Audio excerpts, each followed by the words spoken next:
I was so fucking like, I felt like I don't want to be here, honestly. I heard the police outside like the whole time. I heard their choppers outside the whole time, and people were talking about like the police are gonna break in or whatever. But they monitored the whole thing very closely, and there were automatic rifles. There were like everyone was masked. You couldn't recognize anyone almost. Um, yeah, and that was like very stressful time because they locked the doors and you couldn't go out because the police were out. So we had like 500. I was stuck in there with these people. I think that was also a breaking point for me. Welcome back to the Edit Podcast.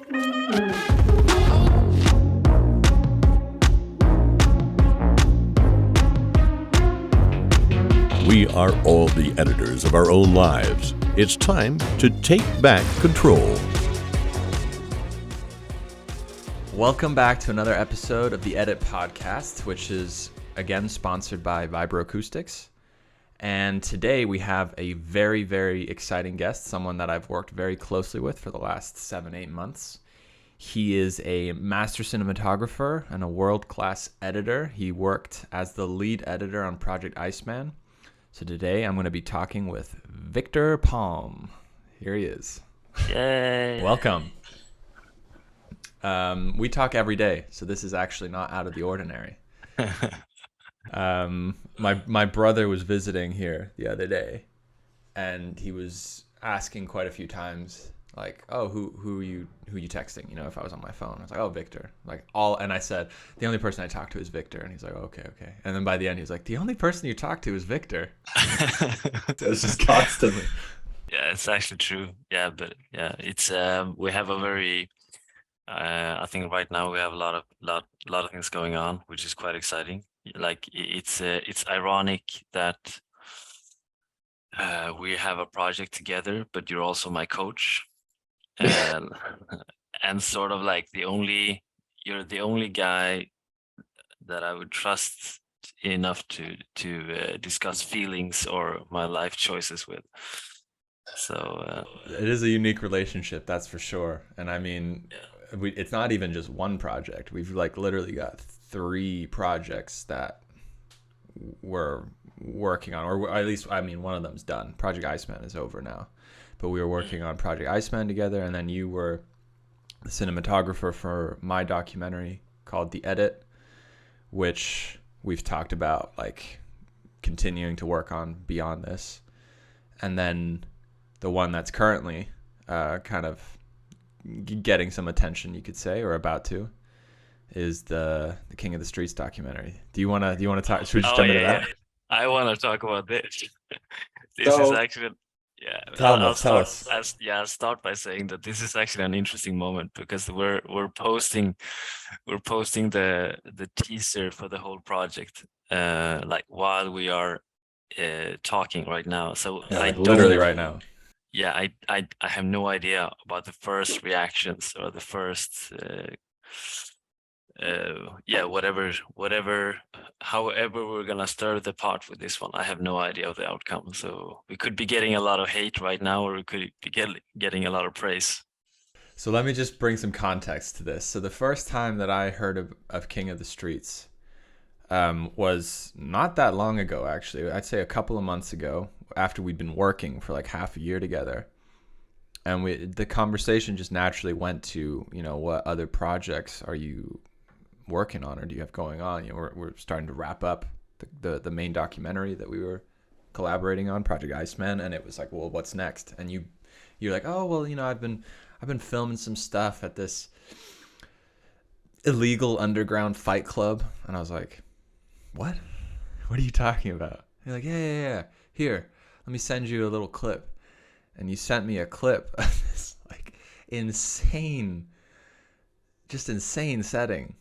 Like I've never seen anything like it before. My wife will tell you that I didn't stop talking about that for a while because it was just so shocking to me that you had this footage and you'd never mentioned it. But essentially, you told me that you've been filming at this King of the Streets, like that's what this organization is called, right? In Sweden. You want to tell a little bit more about what this is and how you got involved with it?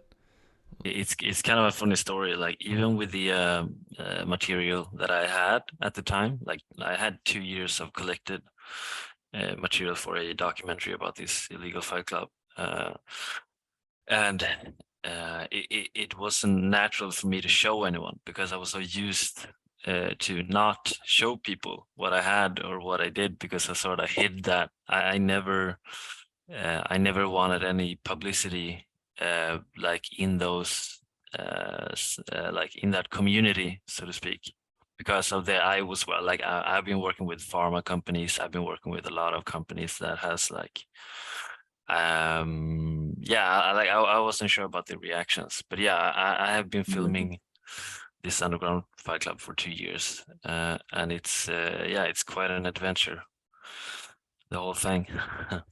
Well, that's kind of how you introduced it to me. I'm like, what do you mean you've been filming an illegal underground fight club? Like, what does that even mean? How does one do that? How did you get into that? How did you be? What allowed you to like be allowed to do that is maybe a better question. Like, how did you get in? That's interesting. Yeah, basically, I sort of slipped in the making of another video. I sort of slipped in because I have been fighting for about 10 years, and I've been in those in that context for a long time, and that's where I love doing films about fighting. I love doing my first documentary was about a fighter. And then all of a sudden I slipped into this, and I sort of didn't want to go, but I went anyway just because of just to try it out.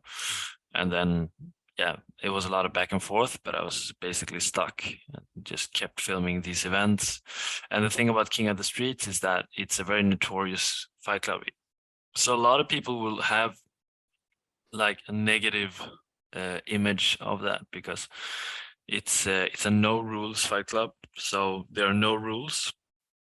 And you have people sort of fighting in warehouses, and then flying fighters from all over Europe and all over the world just to go somewhere and fight bare knuckle for the glory of it. So yeah, can you explain what no rules means? Like what are the things that you're allowed to do that you wouldn't be allowed to do normally? Yeah, no rules. There has been there's a lot of honor in the community. So if you're a clean fighter, meaning that you don't eye gouge, you don't bite, you get sort of respect, because it's a community that builds on respect. So I mean, there has been occurrences where people get eye gouged. And no rules means exactly what it sounds like. Yeah, anything goes. So there's no referee, there's nothing. There's no rounds. You just fight. You start, and then it's whoever is standing at the end, right? And you fight on concrete as well. Yeah, you want to beat him in the nutsack, you do that. You can bite. You can try to, like you said very casually, eye gouge, which was one of the first things that I witnessed when I saw some of the footage. It's a pretty intense, unfamiliar world. Even, for someone like yourself, you said you've been fighting for 10 years.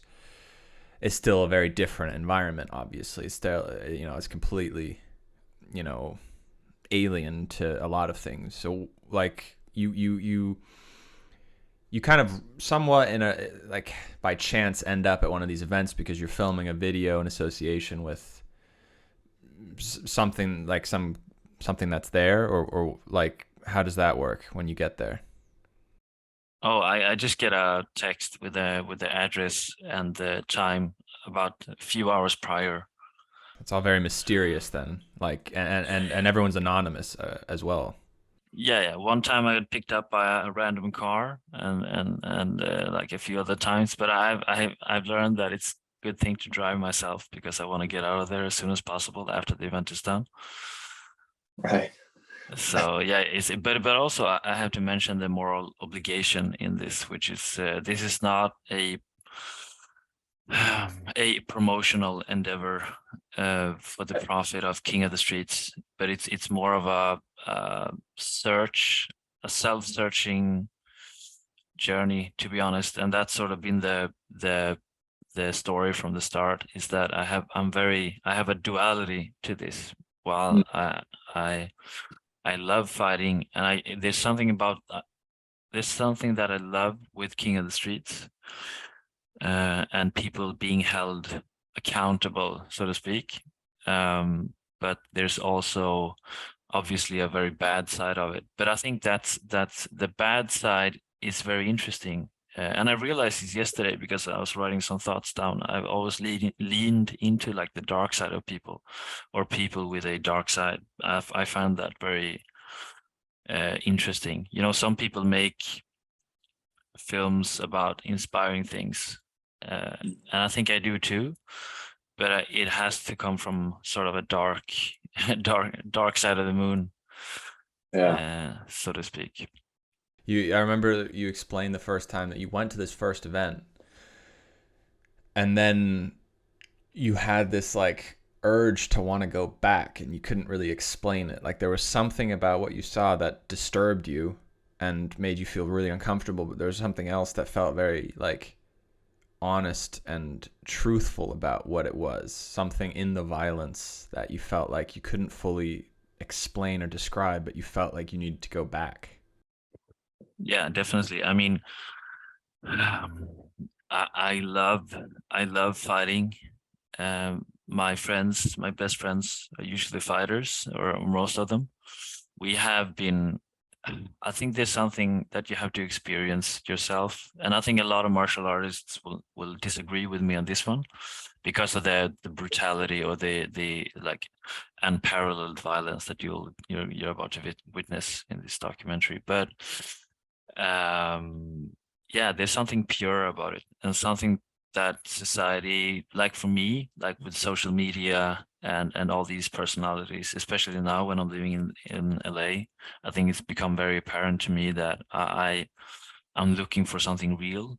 And at the time, I think I was, and in a lot of ways, I think I found it in the event there and in the people. So yeah, I got stuck. Yeah, I mean, one of the things that has, drawn me to the project has been the way that you've described it from your perspective. And I remember, again, one of the first things we talked about was that you have all this footage, but you don't really have a story.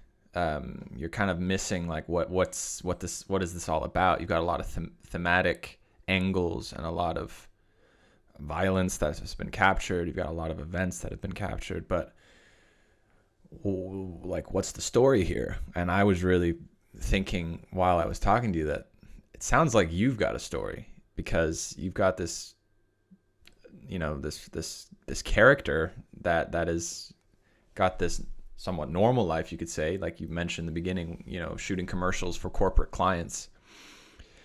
And then you randomly end up at this event and you can't help but go back, even though your family and your friends are telling you not to because it's dangerous. There's criminals there. It's illegal. Like, what if you get caught while it's going on? Are you going to be held accountable? What if something happens? Like, what's one of the main scary moments that you've experienced at one of these things? I have a lot of these. Like, honestly, I had so much to lose going to these events, because I had I didn't know, like, without me being able to tell my side of the story, like being associated with this, and the clients I had at the time, it would probably be a bad thing for me. And like also like with, yeah, like I've never really burnt any bridges, so to speak, with people. So I usually keep good standing with people. But I mean, yeah, we have a crazy event when we went to a place called Älvängen in Sweden, and there were 500 people there. There was like hooligans, like there were a lot of violent people, and also also that was the most, I have to say, that was one of the most like the calmer events. Mm. On one hand, but on the other, it was like the half of that time. Like if you watch the teaser, you can see most of that footage is from that time. But I was so fucking like I felt like I don't want to be here. Honestly, I heard the police outside like the whole time. I heard their choppers outside the whole time, and people were talking about like the police are gonna break in or whatever. Of course, there were too many people in there, so the police didn't. But they monitored the whole thing very closely, and there were automatic rifles. There were like everyone was masked. You couldn't recognize anyone almost.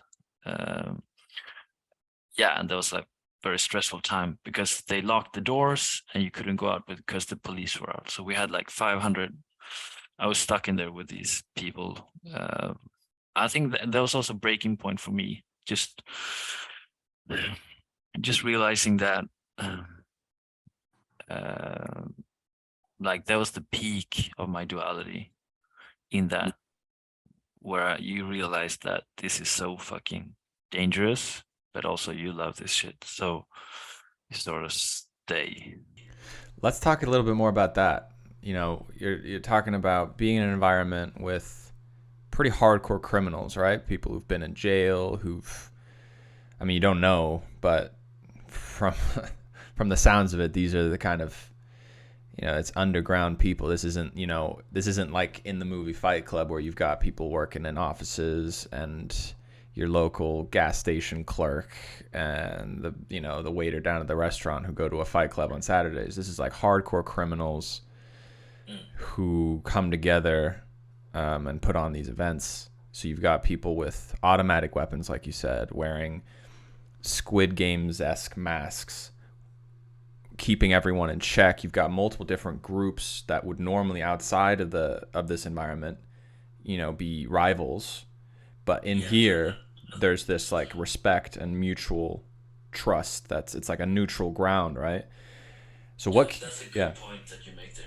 Yeah, well, and if you want to go more in depth on that, feel free. But my question was, after that, can you talk about what was it that kept you coming back? What was it? Let's try and get to that a little bit. But you wanted to say something more about the. No, I think you said it. Like they were. The thing about this is that you have a lot of rivals that are supposed to be hating each other, but at these events, like I feel that a lot of people are the same. A lot of people respect each other. It's sort of a they're on common terms, so to speak. I'm sorry, what was the question? Well, the other day we had a longer conversation. I should say that now, we're working on this project together. You're the director of the film, and I've joined on as a producer to help you flesh out the story, to continue to work on production, and then moving into post-production, how to put it together. So that's kind of the relationship I have with this project. So we've been having a lot of conversations about, what is this all about? What's the point of this? What's the message that's trying to be communicated? What are we sure about? What are we unsure about? How do you feel about certain things? And one of the things that came up was this like return to the primal that I think you're getting at a little bit, which is like physical violence is one of the original ways of communicating. It's one of the original ways of establishing some form of a hierarchy, where if you are physically more powerful and dominant than someone else, you can elevate your status within a tribe, within a group. And a little bit that has been lost in modern society, right? You were talking about how social media makes it so that you can be quite violent. Well, I wouldn't use the word violent. That's what a lot of people would call it. But you can be quite abusive and aggressive with your words online without any consequences because you're behind a screen and you're anonymous. Whereas if you said something like that to someone in person, it would probably change the outcome. You probably wouldn't do it to begin with because you'd be afraid of the consequences. that going back to such a like primal state where it's, you know, this respect is shown between fighters, like you said, they're trying to beat each other to death. It seems like, yet at the end of it, there's this mutual respect, and the winner of this fight increases their status in this very like almost like ritualistic way from what I understand. It's not like there's, because what you've described it as well is like, this isn't a sport. Like there's no championships, there's no trophies, there's no money awards. It's literally just a venue for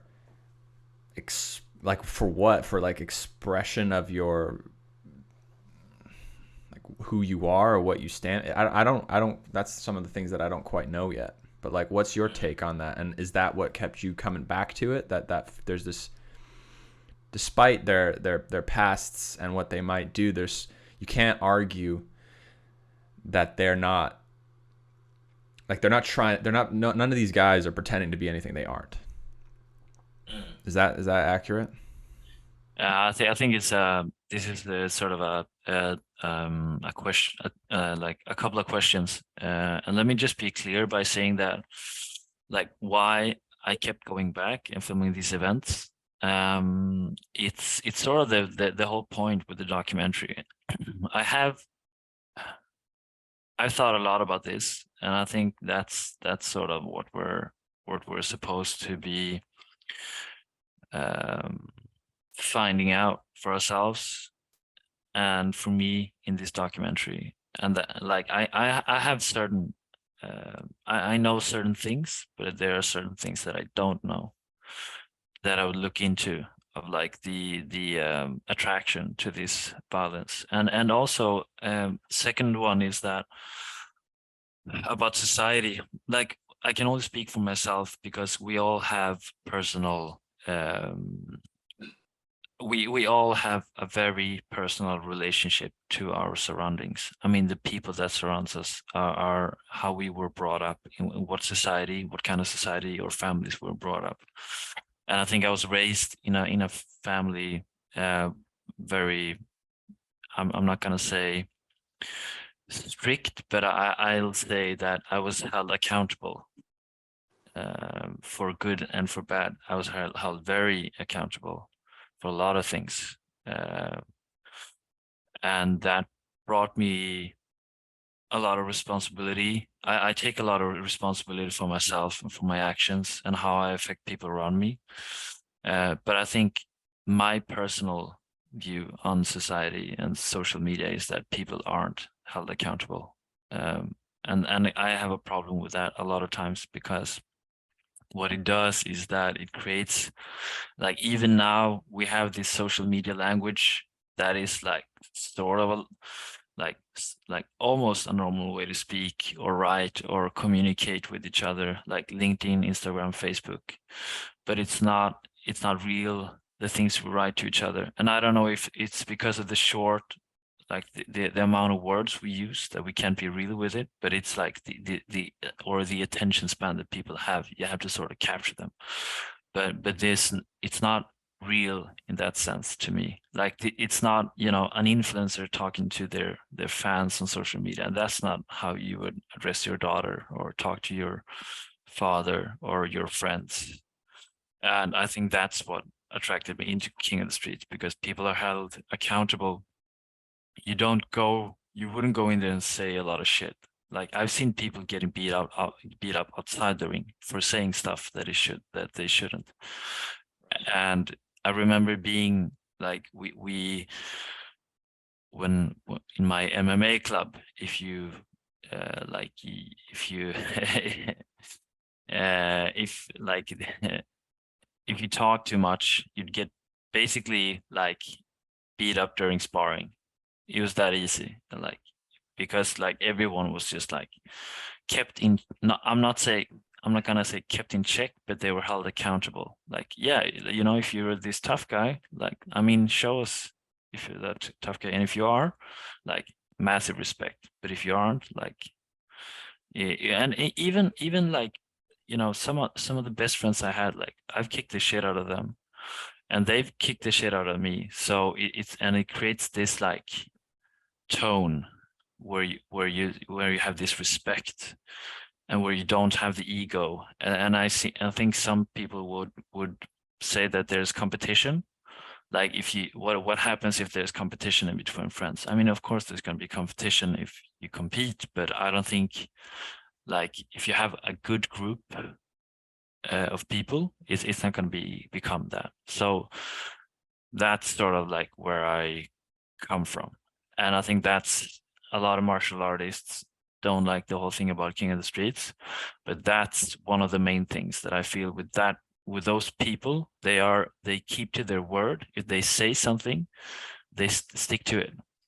Right. Yeah. I think one thing that, if I can touch on real quick, that I'm hearing, and also that I've felt from being involved in this, is that I feel like in modern society today, there's a lot of people who demand attention, demand respect, and demand to be listened to without necessarily having done anything to earn that. And that leads to a lot of confusion and a lot of entitlement in a way. Whereas, you can disagree with violence all you want, but you can't deny that there is at least something that is being done to earn the respect. You have to win your fight to be listened to be viewed, to be respected. Whereas a lot of time now, someone can just say, I demand that my opinion is just as valuable as your opinion. And everyone's entitled to their opinion, but you can't force people to listen to you if you haven't really done anything with your life, if you haven't gone out there and actually made a difference or impacted people or had some form of success. Your opinion is valid for sure, but you kind of also got to accept that you might not get listened to by as many people as someone who actually has gone out there and done some things. Yeah. I 100% agree, and I think that's a very bold statement that would probably a lot of people would not understand that. But me knowing you and me knowing what we talk about, like, we're not talking about climbing the Mount Everest here. Like, we're talking about sticking to your word. If you say something, you stick to it. Like, just and all of us have the battles in yourself. So if you display discipline or display compassion, display respect, I think that's an honorable thing to do, and I think that's what you're referring to as well. Not specifically conquering some challenge, but basically conquering the mechanics of yourself. And that's a battle for everyone. I mean, it's not conquering yourself, but sort of like try to at least hold yourself accountable. Certainly. Yeah, I think there's definitely a little bit of confusion right now for a lot of people. I would say that feel a disconnect between how they want to be viewed by the world and how they actually are viewed. And a lot of the times that ends up becoming one of three things: realizing that they've really got to put in a lot of work to be viewed that way or to be listened to that way, or they get depressed and spiral out of control, or they stomp their feet and demand the attention, and in a lot of cases end up getting some of it, so it feels like it works.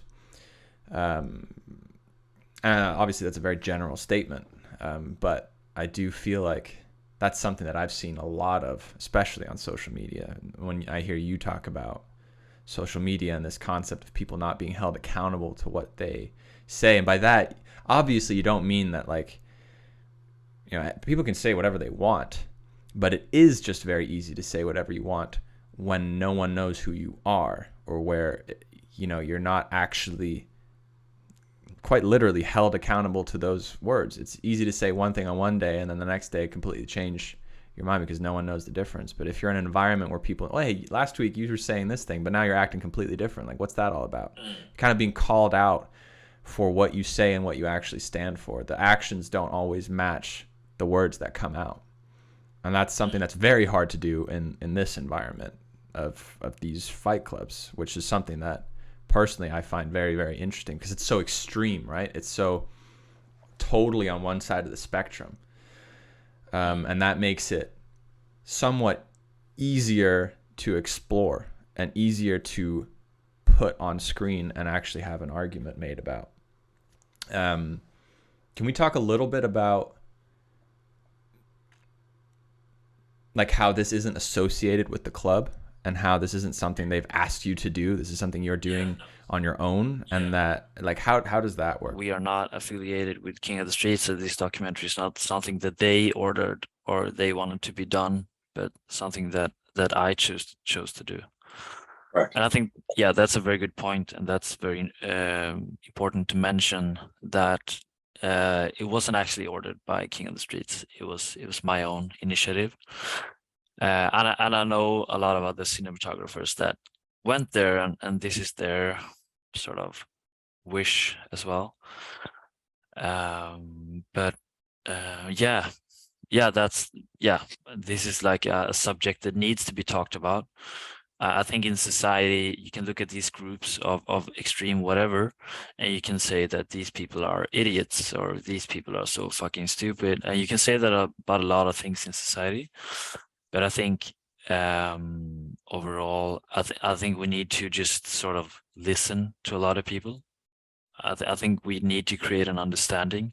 Even if you don't like it, you can still understand people. And if you understand people, you actually learn something. So, and this it's harder to sort of blindly hate what you can understand. And I think a lot of well-educated people can explain to both you and I why this whole Fight Club is fucking retarded. But I think there's a lot of aspects going into this. I think it's how people were raised, what kind of society we are in, and I am perfectly happy with where I am in the society, and I have I like, judging from this call, it might sound like we have this thing about society and social media and all that, but that's not the truth. Like, we are very happy with a lot of things. This is not the Joe Rogan podcast. So I think talking to these people, having genuine conversations with people around you. Like, I love people, and I get very, I'd say, not upset, but sad. I get very sad when people let me down, or actually I get very sad when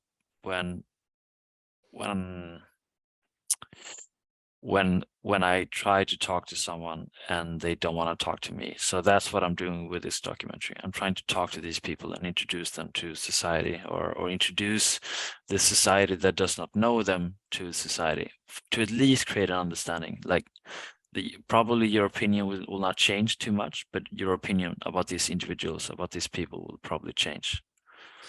What would you say your hope is? I know you don't know exactly what the outcome is going to be because the film hasn't been put together yet, and it's still very much in the stage of figuring out exactly what some of the main purposes behind this are. But if you had a hope now, what would it be for someone to watch this? What are you hoping that they're going to get out of it? Understanding. I think, like, I worked undercover, like, I used to work undercover security, so I used to arrest a lot of people. Like, that was our main goal, to just, like, a lot of security tried to visually interrupt things, but we worked undercover. So I talked to a lot of people during that time, and what I realized, like, just for me personally, is that we're all the same. Like, every like, the thief or whatever you want to call it, it's sort of the same as we are in a lot of ways. There's no difference in people, and that's what I want to show people, that these people are the same people like you and I, with different ambitions in life, but more importantly, different backgrounds. And I think understanding what makes people what they are is very important for us to not grow into a community or a society of hate. Okay, explain that a little bit further. I think I know, but I think it'd be interesting for people listening to understand it a little bit more. When you say that you and I, like myself and someone at a club that gets physically violent because they're, drunk or something, that you end up having to arrest, you say we're all the same. Well, I'd say well, I'm not the same as that guy because I wouldn't do those things. I wouldn't behave that way. But what do you mean when you say we're not the same? So yeah, clubs are different because that's alcohol and that's a lot of like there's a certain amount of like certain type of people. You won't get the same natural people, but I'd say like in a like someone stealing stuff to buy their heroin or whatever. I Okay. think okay, I think more importantly, we all have an approach toward other people. And that approach for some is violence, or that approach for some is being scared, or that approach for some is welcoming everybody with open arms. Mm, But as you get through that first approach, or as you actually sit down and talk to people and have them listen to you and you listen to them, you realize that we're actually having a conversation. And I have done that a lot of times with a lot of people, like even strangers. Like there could be a sort of a street fight situation, and then you sit down, wait for the police, and you have this like most genuine conversation with people. I think what I'm hearing a little bit, correct me if I'm wrong, is that at the end of the day, we all kind of want the same thing. Like we all want to be loved, we all want to be able to provide for ourselves and our family, and we all in some way care about making a difference in our communities. And unfortunately, sometimes we haven't been shown the way, and circumstances and the way you were brought up give you a blueprint for how to pursue those things that might differ dramatically. Is that kind of what you're saying? I think that's very accurate. Yeah. So one more point on that. Something I still find very interesting is that despite that, right? Like we were working on a documentary that I think I've shared with you a little bit about, called 30 to Life.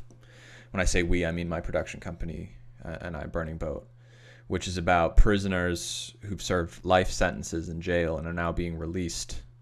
But before they can be released, they have to go through this 30-day program to kind of show that they really have been rehabilitated. And this program is very like new age, where they go through all like they do meditation and they do yoga and they visit an animal sanctuary. They eat vegan. It's actually quite comical to see these hardcore ex-criminals, gang leaders and members doing all this like very mindful stuff. The thing that I was really interested in exploring personally was this concept and this notion of your background and the way you were raised and the environment in which you grew up and the people you were exposed to. You can't really choose that. And so it's very, very likely that you end up becoming quite similar to the people that you were, to the community you're born into.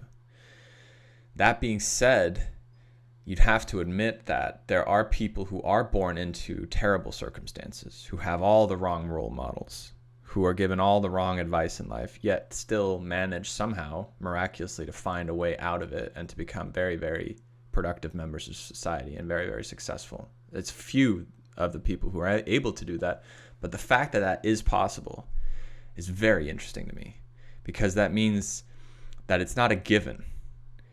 It's there's something in, like, what is it in those people, the people who actually are able to change and kind of break free from the crap hand that was dealt to them? What is that? And that was kind of what I was trying to explore in that, but also for myself. What do you think about that?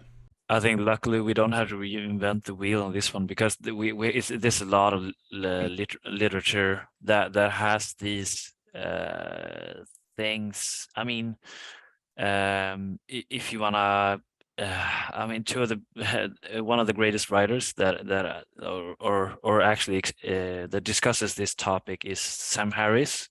Yeah. And he has the one book called The Moral Landscape. Is there like a general rule to what is good moral values? Is there a general rule for it? And second book is that he I don't remember the name, but it's something about free will. Like, do we like, and it argues that we don't have free will. And we are like, this book is not trying to strip people of their responsibility. It just argues that it's very natural for you to end up a certain way if you've been raised a certain way under certain circumstances. And I think that's so fucking important. I think that I love people. I get very sad when people aren't authentic. I get sad when people don't give each other a chance or do hateful acts against each other. And I love people and I want to understand them. So that's the whole thing. That's the thing about that book, is that to actually, I think people should read more books like that, and just try to understand each other. And I think that's the whole thing about this King of the Streets thing, because every time someone is mentioned in the newspapers, it's always like, yeah, a guy with a sentence of 2 years for blah blah blah did this, and that's what defines him. Not, I mean, you'd be surprised how I think a lot of people would have a lot of genuine conversations with a lot of these people, and this is just like a fraction of what's out there in society. So yeah, that's the whole thing. Yeah, I think it's very natural for people to end up a certain way as a result of how they were raised or the circumstances they were raised in. I mean, I 100% agree. I think that I don't think you can't agree with that. I think it's probably just unintelligent not to agree with that, given the statistics surrounding it. I think what I was trying to say and explore a little bit is that looking at some of the outliers is also valuable, because it can, because it's so true, it can also become very easy to lean on that and kind of explain away why change isn't pursued. You know, that's just how I am, or that's how I was supposed to end up, and that's what's meant for me. And forgetting to acknowledge that that's not the case for these few people who, for some reason, were able to see more for what they wanted to do and were able to actually act on that. And the thing that I feel like I reached a conclusion on was that I think the difference is belief in that there must exist more than this, some kind of almost irrational belief that exists because they haven't been exposed to it, at least very, very minimally. And that belief is what, at the end of the day, causes them to pursue it, because the thought that it might exist, that there might be a way out of, you know, all this trauma or crime or hate, will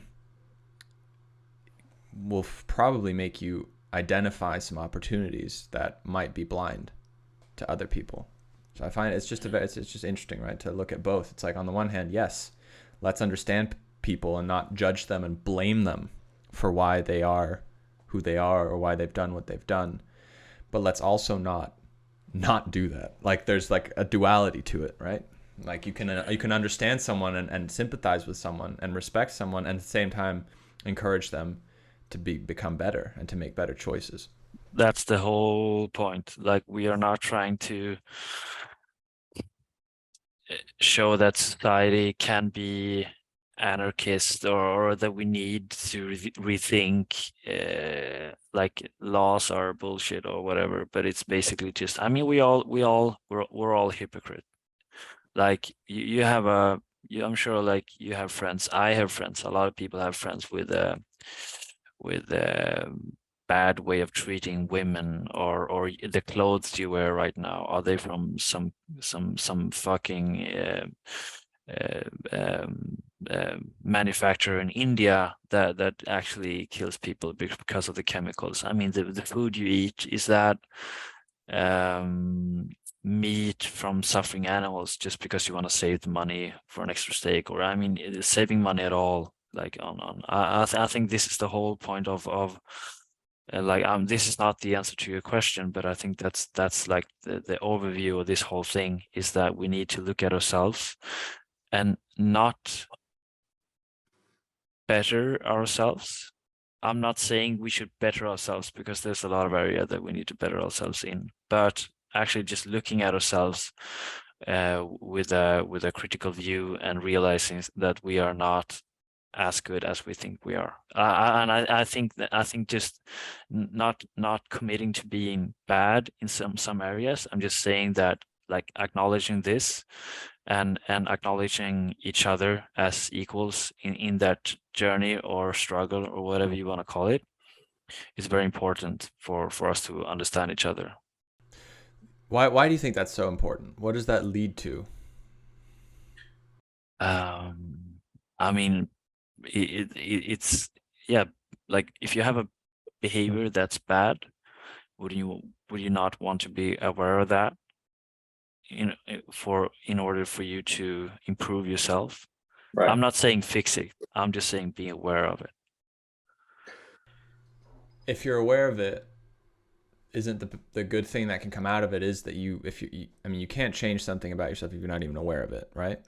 So if you become aware of it, it allows you to at least make a conscious choice and decision about whether or not you want to do something about it. Yeah. And also it's sort of an ego check. If you acknowledge your faults, at least your ego knows that it cannot pull strength from that part of you. And so you think it's good to kind of lower some egos out there. Yeah, I mean, and here we are again at accountability. Right. Like the words that come out of our mouths would be a lot more articulate if we were more aware of our own faults. We would be a lot more careful about how we treat others and what we say to others and what kind of opinions we have toward others. Right. And I'll make one last comment on this that I'm being reminded of, which is that if let's say the documentary, a big part of it shows this like respect that this like primal natural kind of hierarchy that is created through physical violence. It's just natural. The most dominant rise to the top, the weak rise to the fall to the bottom. If that kind of concept is understood, obviously that's not a very productive way to be behaving in society. So it's like, what are the ways where you can kind of take that understanding and implement it? And one of the things that we talked about was like one of the most powerful things today is the ability to articulate yourself, the ability to explain who you are, what you stand for, and for your actions to match up to that. And that actual oral speaking ability is really, really like important. A lot of the people today who have power are very, very gifted speakers and are able to communicate their thoughts and accumulate some form of a following because they're just very concise and it's very clear what they stand for. And that's to me very interesting. What do you think of that? I agree. I think being able to articulate your thoughts or express your true emotion. I'm not saying like emotional response to things, but actually your true emotions for things. But also, like, equally important to that is taking the 2 minutes to actually trying to understand who you have in front of you. Like trying to get in their shoes. Just giving yourself 2 minutes before commenting on something you think is fucking dreadful, or like those two things could actually create quite a decent human being, I think. Right. Yeah, I mean, even if you boil it down to, even if you still feel like that you are in some way like have your shit together more than the person that you're judging, or like you have something to teach them that would be valuable for them to learn, even if you have this aura of feeling somewhat above them, taking the time to understand them, you might be able to influence them more effectively. You know, it's like understanding a child. is a requirement in order to be able to influence them to hopefully make better choices or to, feel better about themselves. You can't just jump in with criticism. You have to understand them first. So it's like, even if that's your goal, it still makes more sense to understand someone better first, which comes back. That to me is, again, talking about communication. Like, being able to communicate is a powerful, powerful tool. Yeah, and I feel I'm just gonna add that we have so much opportunity to do that in society. I mean, parents know these things. People that aren't parents might not know it, but still we know these things about children or people, but still we treat people not as children. I mean, one can argue that the people are not children. People should be held accountable, but the methodic or I'd say the method should be the same.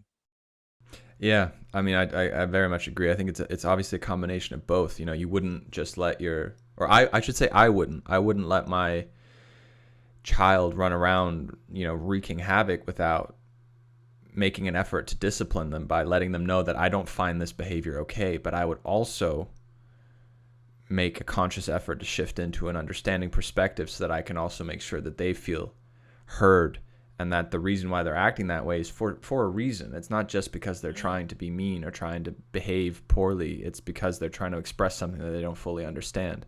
So it's obviously a combination of both. I've heard this term that you can never influence someone if you're judging them. It's almost impossible because it's felt by the other person. When you feel judged by someone, are you going to listen to what they say? Very rarely. I mean, few people are capable of that feat of actually changing something about themselves when they know they're in the middle of being judged. So it's almost like, if you really want to make a difference and have a positive impact on someone's life or communicate an idea that you think is valuable, you need to do the best job you possibly can when it comes to removing judgment and bringing empathy to the table and making them feel like they're being heard. That's good. Yeah. And I think a lot of people aren't articulate in society. They have a lot of emotional response. Like the guys from King of the Streets, they're not the guys who release press releases or blogs about their emotions or things like that. They're very expressive people. I'm not saying they function in society, but the point is to give people a break and sort of try to understand one another. And I think that's a very, very important thing you just touched upon there. So obviously this teaser has been released today. Where can people see that and how can they find out more? Yeah, so I'd go to kotsfilm.com, kotsfilm.com. We have some text there just for people to read about the documentary, and they can see the teaser there as well. But yeah, we also have like a contact form if people want to contact us, saying that we're like asking questions or want to very articulately explain why this is a retarded, I'm not gonna say retarded, but a very fucking stupid endeavor. Like, we'd be happy to listen to, as long as you are articulate. Fair enough. So that's a good point. I'd love to briefly also touch on Project Iceman, because that's probably what most people listening to will be here for, because that is something that currently exists out in the world very recently. So you were the lead editor on Project Iceman, the film, in association with Yes Theory. What was that like? That was intense. I can see you smiling, like when you ask a question and you know the answer. It's like, this is Well, I actually don't know what you're gonna say. I mean, no, because you know what kind of pressure like the post-production team were under as well. You were under the same pressure. So, but yeah, it was interesting it was an interesting experience. I also think it's actually project. I wrote your text yesterday, stating that like I would not have the confidence to do the King of the Streets documentary without Project Iceman, and I think that it was so tough that we sort of created the set of tools. I felt like I can do anything I want now after doing this. Like, Let's touch on what was tough about it, because every film is tough to make. You know, every film is like borderline abuse. You know, mentally, physically, emotionally. What were the unique factors that kind of made this one especially tough? And then what were the big positives that came out of it? You've already touched on one, obviously. Like when you go through something difficult, you come out on the other side feeling like, damn, if I can do that, then what else is possible? Because at points I probably didn't think that I would get through this. But what from your perspective, right? Because just to give some context, Yes Theory hired Burning Boat, my production company, to complete the entire, be in charge of the entire post-production of this film, Project Iceman, with Anders Hoffman. And I reached out to you and asked if you wanted to be our lead editor on the project. And so we worked very closely together with two other assistant editors. And then we had third-party animators and sound designers and composers and stuff. But the core team was kind of myself as a producer of sorts, post-production supervisor, you as the lead editor, and then two assistant editors who were helping you with kind of putting this whole thing together. But we talked, you know, if not every day, every other day.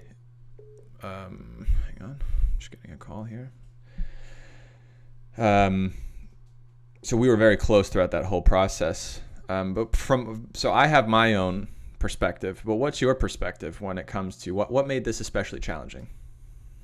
I think the main thing was the complexity of the project. We had 4 years of gathered material, and I think we sort of underestimated the I'm not gonna say we, but maybe I underestimated the task of creating this story, which had so much in it. Like there should be a 4-hour film of this, and I told the guys as well that it's hard.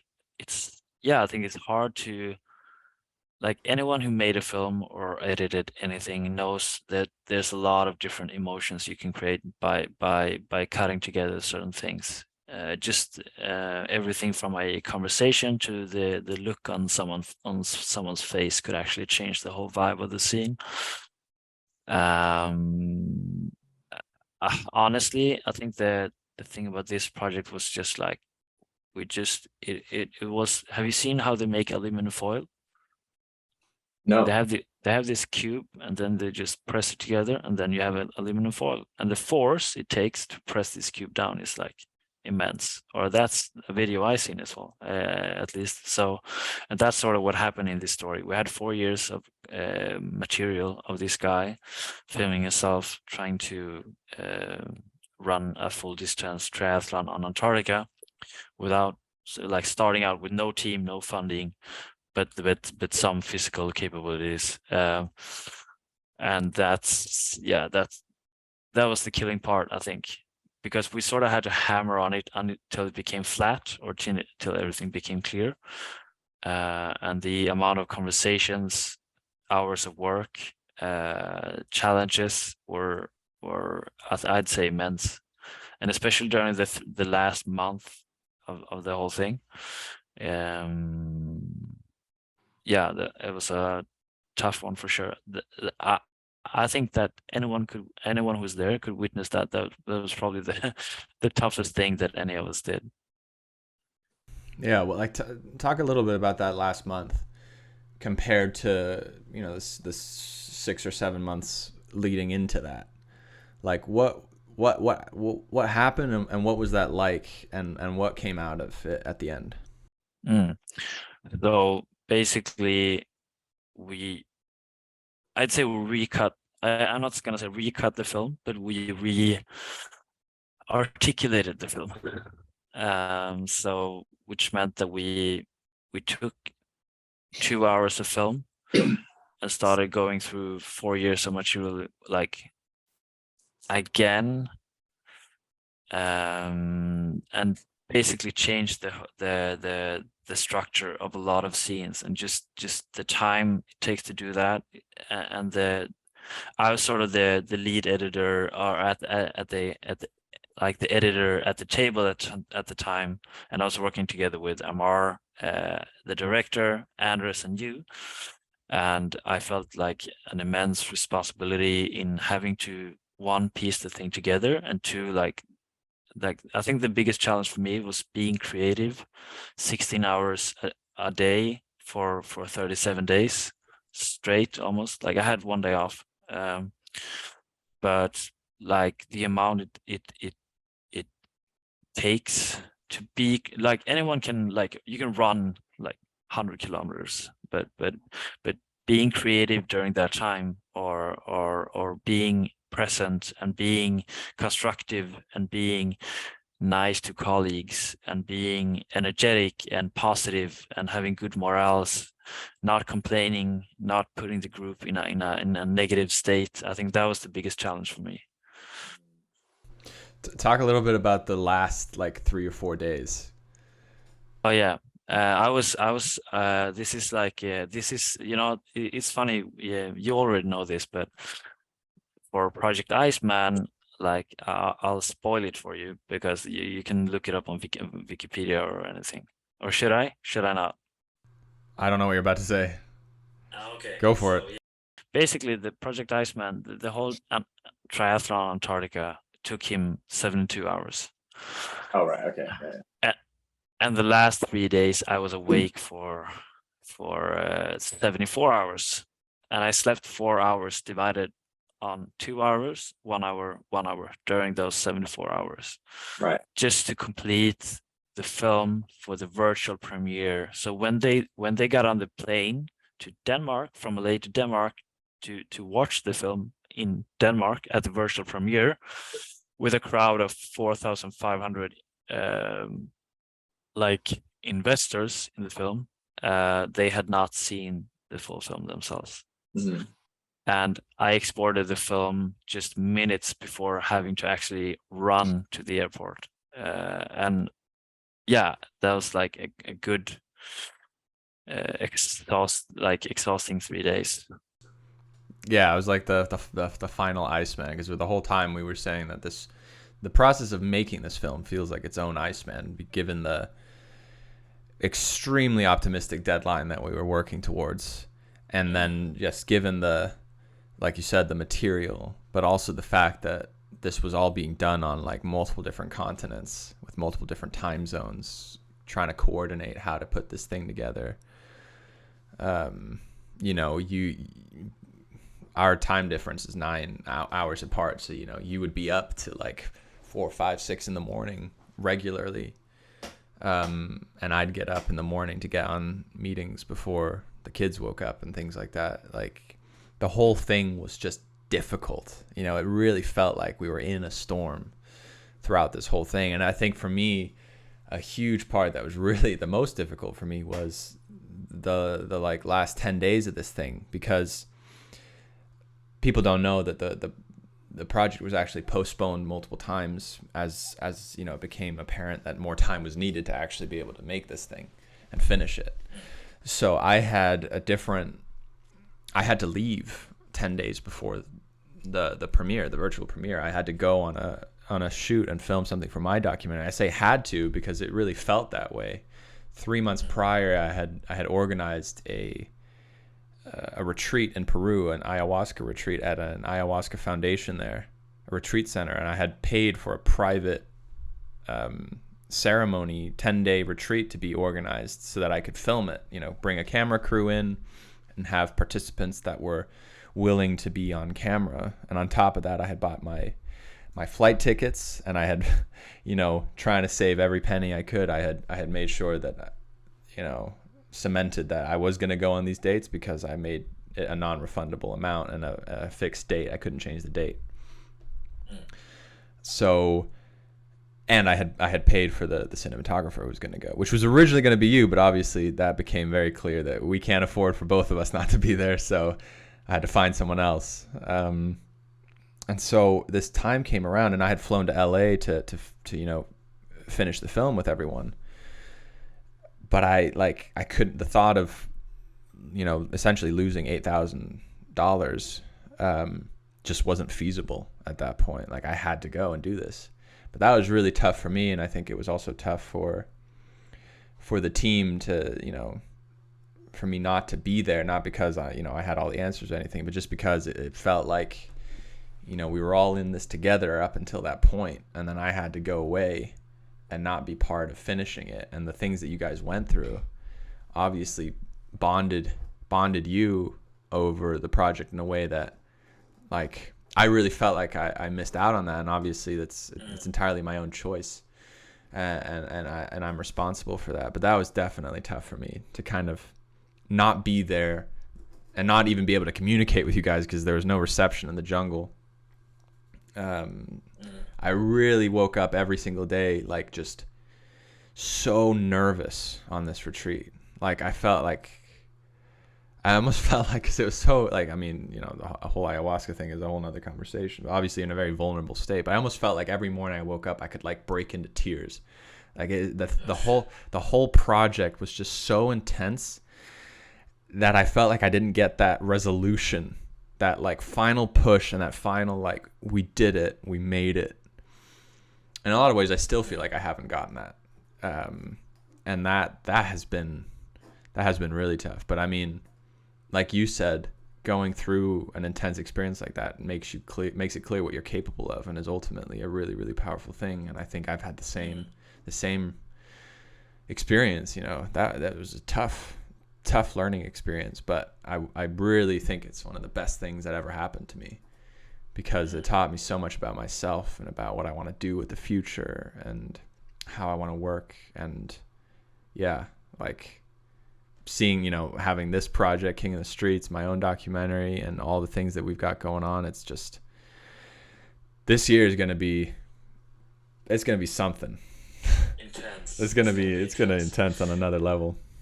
Yeah, I think you're touching very much upon the emotional stuff of Project Iceman, and I think it's I have to say the project was very emotional for a lot of I think we all had our own battle to fight in that, and it was so apparent that everyone had their own sort of and everyone tried their best to obviously, like you said, we were on different continents and different time zones, and everyone tried their best to be supportive. Everyone, I feel like and we jokingly said like a good group of boys to die with. It was boys and Julieta as well. I mean, I can name a lot of occasions where I just had a call with someone, and they were comforting me like with the utmost in the most loving way I could sort of just see on the look of their eyes. There was like we were there for each other as a team, and I think that's the thing that I take from this project, was that time of even because there's gonna be hardship like in life, or especially us doing films, because like say every project is almost abusive. Like even making a 1-minute commercial could be very like abusive or like but yeah, it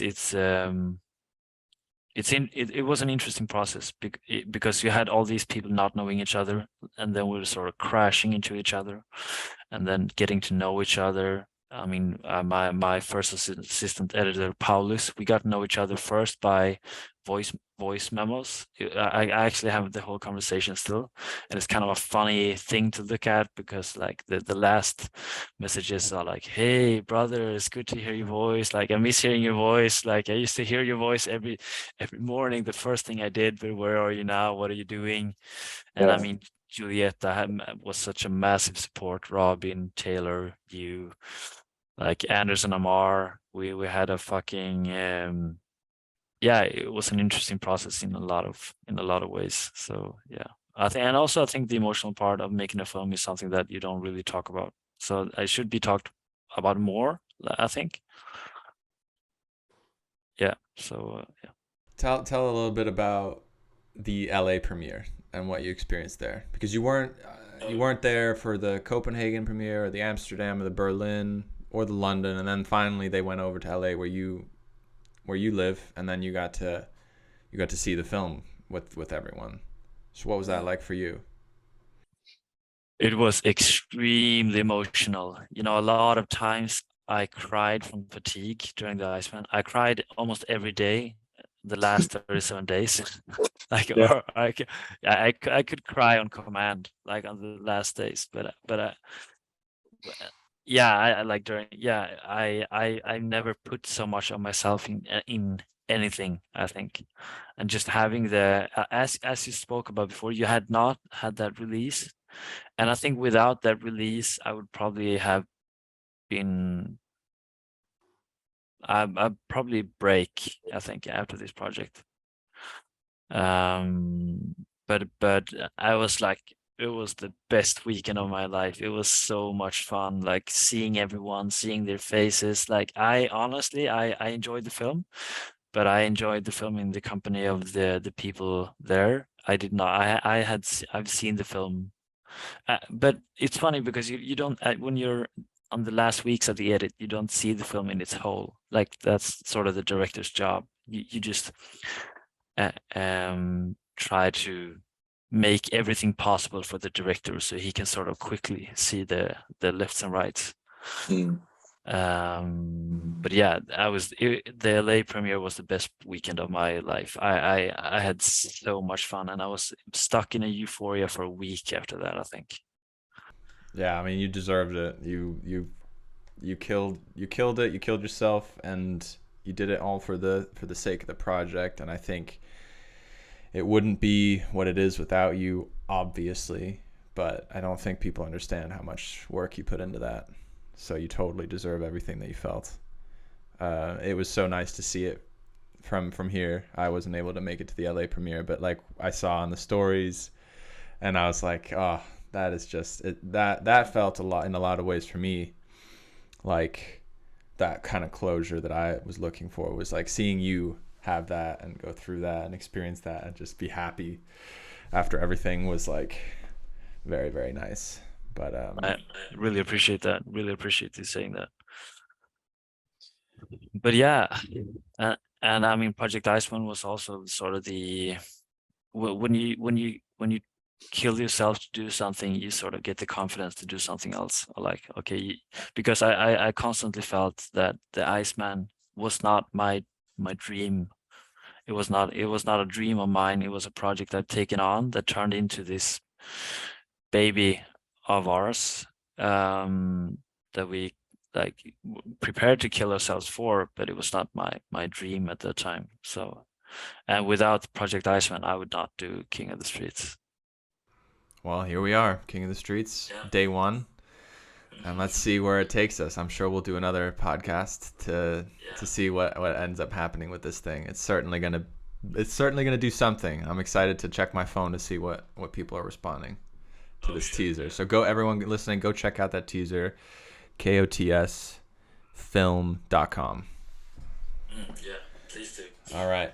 And where can they find more on you? What are your social handles? Yeah, right now you can I mean, if you just want conversation, I'd say email. So hello@victorpalm.com. But if you just want to follow, say victorpalm.dop on Instagram. But I'm not very active on Instagram. I try not to be. All right, man. Well, thanks so much. This was great. I'd like to do it again at some point. Thank you. And I'm sure we'll talk later. Well, yeah, even if we hang up now, we're still gonna be talking in an hour again. All right, Just man. Well, yeah. Yeah. Have a good rest of the. Yeah. Talk to you later. Yeah, talk to you in 5 minutes. All right. Thanks for listening. Bye. Don't miss next week's episode of the Edit Podcast. Subscribe now.